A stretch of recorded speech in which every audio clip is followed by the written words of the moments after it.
әңгіме айтып отырып шай ішкен күшті, иә. Кайф қой. Осы басқа ұлттар бар ғой, біз сияқты әңгіме айта алмайды ше. Әңгіменің майын тамызып, бір жәнін кіргізіп, бар ғой, бір біз-ақ айта алатын сияқтымыз. Ана больницада жатқанда ана өзге ұлт өкілдерін көремін ғой.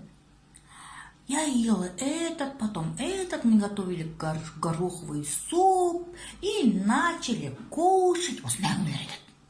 Не қызығы бар оның? Біз сияқты айтпаймыз, біз жандырамыз ғой. Бүйтіп әңгіме еткенімізді біреуді өртеп жібереміз. Жан кетеді. Мен екі көзім алақтап кетеді ғой. Күйеуім маған дейді. Бір әңгіме біреу айтып атқан кезде, бір оқиғаны айтқанда, деп екіленіп осы бар ғой, аузына кіріп сақпайсың дейді. Біреулер ұрсып жатқан кезде, тек күтем аузыма ашып сөз, бер. Сенің ол жерде шаруаң жоқ дейді маған. Мен бір тіріліп қалып өлең енді адам баласымыз ғой, білейік та енді не болған. Не қылды, мен бірдеңе деп жатырмын боларға. Ұрысса өздерімен өздері ұрысады. Мен не дедім? Әшейін қарап тұрмын деп. Сен әшейін қарап тұрған жоқ, сен екі көзің жерге түсіп қалайын деп тұр, бүйтіп өліп барасың дейді маған. Енді әйеліміз, сондығымыздан әйеліміз біз. Бір қысқа емес әңгіме, не кішабысын бір әңгіме емес.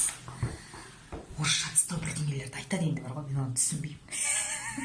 Маған бір жанып тұратын әңгімелер болса, шіркін бір жанымды кіргізіп айтатын бір. Жарық, қалайсыздар, аман есенсіздер ме? Жай сөйлеп отырмын, үйде қонақ бар, қонақ. Үстіме көйлек киіп алдым мына. Қытайский көйлек, пожалуйста. 8.000 теңгеге алғанмын бір жылдары. Әлі киіп жүрмін. Мен айтамын, осы біз қашан отандық киімдерді киеді екенбіз деймін да. Отандық киімдерге жақындап кетсең, бағасы удай ғой. Оны тек қана жұлдыздар кетті. Оны біз киюге жаралмағанбыз.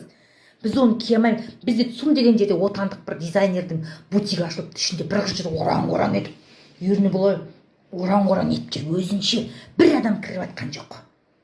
Не үшін тұр? Өздерін көрсету үшін тұрған сияқты удай ақшаны төлепші. Бір кофтасын ұстасаң 60 мың дейді.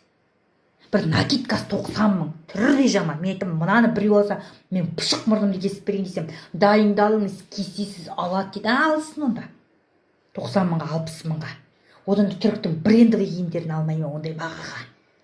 Нағып біздің отандық киімдер сондай асқақтап, аспанға ұшып тұрады, Бізге мынау Қырғызстанның киімі, Өзбекстанның киімі жақсы болды ғой. Соларды киіп жатырмыз. Бағалары нормально, қол жетімді.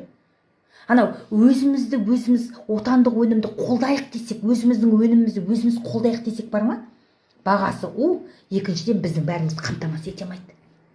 Біздің экспорт жауап бар, шетелден кірмейтін жауаптысы бар ғой, біз жалаңаш қаламыз. Жалаңаш. Отандық дизайнерлер әлі киім шығарған жоқ та, бұтымызға түк киімі жеретін шығармыз, Құдай біледі бар ғой. Саған. Өзімізде мақта шығады, өндіріледі. Нағып бізде киімдер сонша қымбат. Нағып бізде тек осы жеңіл өнеркәсіп дамымайды. Неге удай? Неге біз оны кие алмаймыз? Неге оны тек қана жұлдыздар киеді? Кеш жарық, қалайсыздар? Не істеп жатырсыздар? Түнгі шай, қазақ деген қай кезде де шай ішуге дайын тұрады ғой. Түсте шай, бесте шай деген бізде ғана бар. 5-тің шайын ішіп алайық деп. Ауылда рахат әсіресе 5-тің шайын ішіп аласың.